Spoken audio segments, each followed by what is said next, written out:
Hi, this is David Jackel on behalf of Expert Village, and I'm here to talk to you about poison ivy in the Appalachian Mountains. Now, poison ivy can ruin a trip very quickly, and unfortunately, the Appalachians are filled with poison ivy. The irritation from the oils of poison ivy starts as a small rash and then grows to a rash that covers different parts of your body, and it itches and it burns. It's very uncomfortable.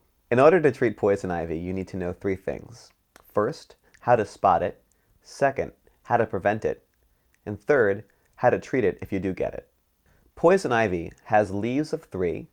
These are shiny leaves, and the leaves have ridges that point upwards. Poison ivy can grow just about anywhere, in the water, in a bush, up in the trees. If you're not sure whether or not it's poison ivy, don't take a chance, don't touch it. I personally don't go around touching plants unless I'm really sure what they are. An important point to remember is that the irritation that you experience from poison ivy is actually your body's reaction to oils that come from poison ivy. So you can get what's referred to as poison ivy when you're exposed to those oils. And those oils can be attached to the plant. They can also be attached to your clothing if you brush up against the plant or anything else that's touched the plant.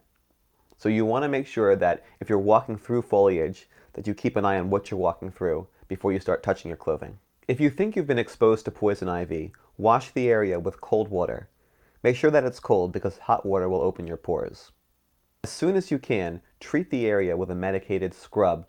I tend to use a product called Zanfel, but there are others out there like it that actually bonds with the toxins that are in poison ivy to help remove those toxins from your body. If you're not sure whether or not you've been exposed to poison ivy, but you think you might have been, you should use this kind of scrub. Because even though it's not particularly cheap, it's worth it to not risk actually getting poison ivy, because once you've got it, you have to deal with it, and you may be dealing with it for up to a week.